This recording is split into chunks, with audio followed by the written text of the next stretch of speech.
두산중공업 첫 번째 종목이었습니다. 자, 그러면 두 번째 종목으로 바로 이어서 붙여보겠습니다. 두 번째는요, 유튜브 통해서 정의롭게 님께서 남겨주신 종목이네요. 자, 이 종목은 사막 콘덴서입니다. 54,700원, 그리고 10% 비중인데, 바닥인 것 같아서 들어갔는데 영 움직임이 없네요 라는 말씀을 해주고 계시죠. 네, 사막 콘덴서 그렇습니다. 지난 1월쯤만 해도 이 종목이 8만 원을 넘어갔던 종목이거든요. 그런데 그 뒤로는 계속 올 한해 밀려나는 흐름이었죠. 쭉 우하향하는 그림. 현재는 54,400원까지 떨어져 있는데 아마도 최근에 매수를 하셨던 모양이에요. 자, 그런데 매수하시고 이제 좀 오르지 않을까 싶었는데 그 타이밍이 좀 엇나간 게 아닌가 이렇게 좀 고민을 하고 계신 것 같습니다. 자, 그러면 사막콘덴서 언제쯤 움직일 수 있을지 앞으로의 전망 좀 알아볼게요. 자, 이건무 전문가와 함께 하겠습니다. 자, 전문가님, 사막콘덴서 지금 54,000원대에서 지금 들어오셨는데 10% 비중입니다.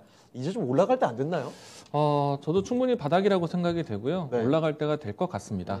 물론 이제 지금 현재 가격권에서 한 차례 정도 움직임이 나오긴 했었지만은 대략 한 석 달 가까운 시간 동안에 좀 머물러 있는 상태이거든요. 예. 그런데 이제 참 출발이 늦은 점은 좀 아쉽지만은 앞으로 예상을 해봤을 때 컨덴서 사업이라든지 MLCC 사업에서는 앞으로 주목을 받을 수 있기 때문에 예. 우리가 이제 지난해하고 올해 초에 이제 큰 움직임들 나왔었거든요. 그래서 이제 이 부분들은 다시 또 반영이 될 수 있기 때문에 긍정적으로 보자라고 얘기 드리고 싶고요. 예. 사실 좀 답답할 수 있는 시간이긴 하지만은 최근에 지수 자체가 좀 답답합니다. 그렇죠. 그리고 사막 콘덴서 대비해서 삼성전기 같은 경우에는 전장 부품에 대한 기대감으로 먼저 고개를 들기 시작을 했으니까 예. 사막 콘덴서의 움직임들도 사실 멀지 않은 기간에 움직임이 나올 거라고 생각을 합니다. 만약에 지금 질문하신 시청자님뿐만 아니라 이 방송을 보고 계시는 시청자분들도 만약에 종목을 좀 차근차근히 좀 매집도 해보고 싶다, 저점을 찾고 싶다 하신 분들은 사막 콘덴서를 보시는 것도 괜찮다고 생각을 합니다. 우리가 이제 올해 가장 큰 경험 중에 하나가 이 IT 부품에 대한 공급난을 많이 경험을 했었거든요. 그렇죠. 이 때문에 특히나 이제 큰 타격이 되었었던 게 자동차 반도체부터 해서 자동차 부품, IT 부품 섹터였습니다. 예.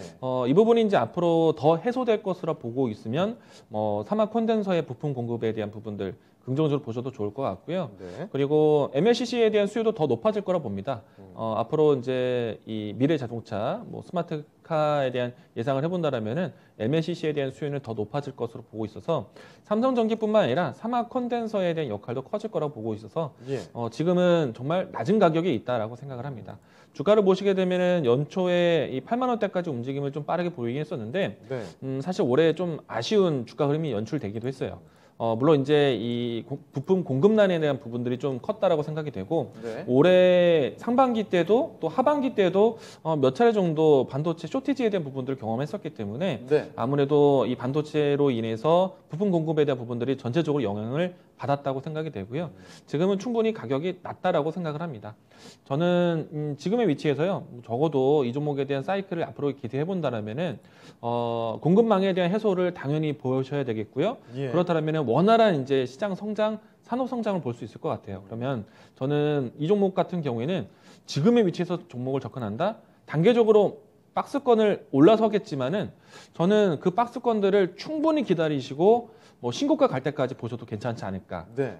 지금 8만 원대의 신고가인데요. 저는 충분히 도달할 수 있는 산업 업황 만날 거라고 봅니다. 네. 만약에 이렇게 신고가를 도전했을 때 주가가 낮은 위치에 있다라면 충분히 올라오는 단계에 대한 시간은 버틸 수 있을 것 같아요. 왜냐하면 안정적인 가격대를 갖고 있기 때문에 예. 나중에 올라오는 단계에서 어설픈 가격을 갖고 있다라면은 전고점 넘어가는데 또 신고가를 가는데 가격에 대한 대응 부담이 좀 있을 수 있어요. 그런데 예. 이 정도의 낮은 가격이라면은 충분히 매집해놓고 기다려볼 수 있다.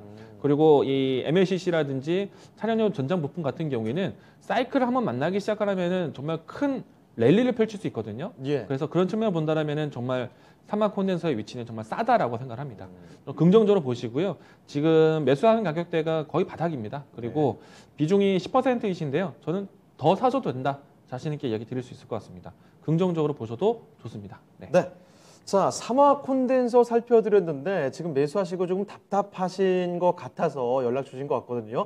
너무 답답해 하실 필요는 없을 것 같네요. 긍정적으로 말씀을 또 해주셨습니다.